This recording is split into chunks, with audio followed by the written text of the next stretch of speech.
Para que a gente possa entender um pouco um pouco mais o livro de Enoque, eu quero estar falando hoje da realidade a qual vivia Enoque. Para que a gente possa compreender isso, nós temos que fazer menção de um livro apócrifo também, chamado O Primeiro e o Segundo Livro de Adão e Eva, a qual conta toda a narrativa de Adão após a queda, a perseguição que ele teve com a própria serpente. E o interessante desse livro é que ele mostra o estabelecimento dos cainitas e dos setitas.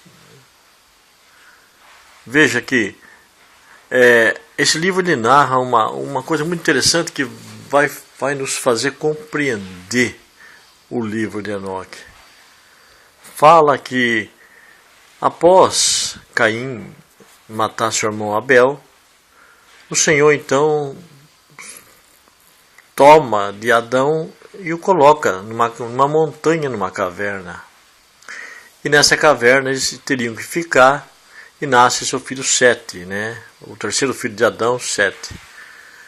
E são colocados numa montanha, separado dos cainitas que iriam ficar ao pé da montanha.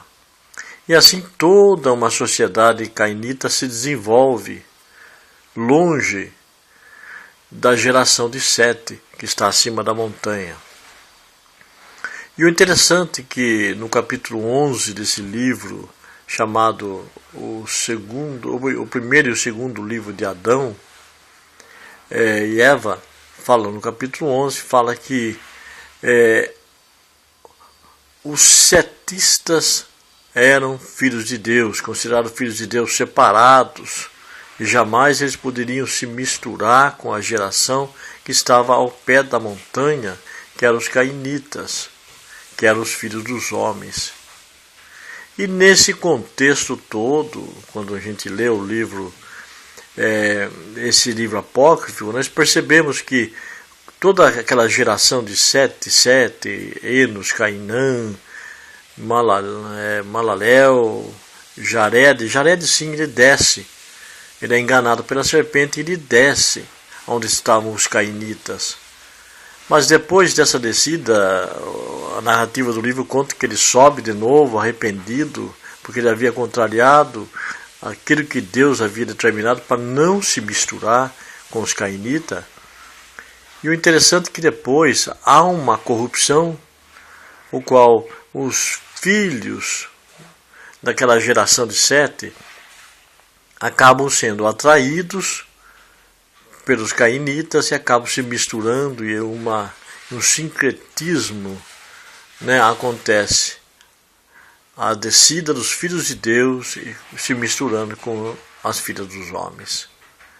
E é nesse contexto que nasce, que vive Enoque, o Enoque a qual eu tenho mencionado sobre o livro de Enoque. É nesse contexto, uma corrupção então daqueles que estavam separados no alto da montanha, acontece uma corrupção, porque eles se misturam com os cainitas. A isso surge toda aquela profecia a qual Enoque ele é determinado pelo próprio Senhor para que venha chamar a atenção desses que baixaram, desses que desceram. É muito interessante isso. Veja como os apócrifos muitas vezes nos levam a um entendimento muito mais amplo de todo esse cenário que torneia a vida desses personagens tão misteriosos e que foram ocultados pelo sistema religioso. É importante que nós venhamos a saber disso. Isso se aplica hoje a um povo separado que alcançou o entendimento, a graça, a misericórdia e que não pode se misturar. Não se pode misturar luz com trevas. E isso se aplica hoje. Essa determinação que a própria palavra nos faz de não haver essa mistura que com certeza irá corromper os filhos de Deus. Os filhos de Deus são aqueles que são chamados à luz, aqueles que foram iluminados, aqueles que alcançaram o entendimento, que entraram pelo caminho do entendimento, o caminho da justiça, e que devem permanecer separados.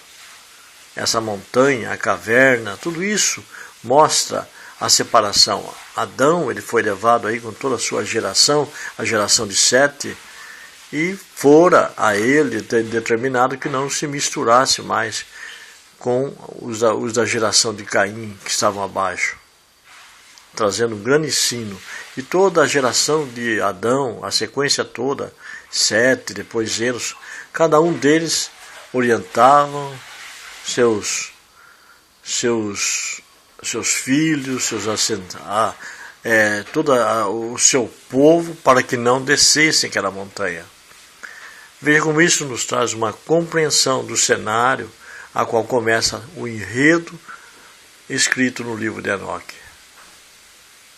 Há um mito por aí dizendo que vieram de outros planetas, que vieram de certas galáxias, filhos de Deus, homens espaciais.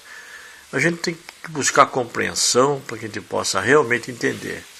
E isso se aplica hoje, quando aqueles que foram chamados à luz se misturam com os filhos das trevas.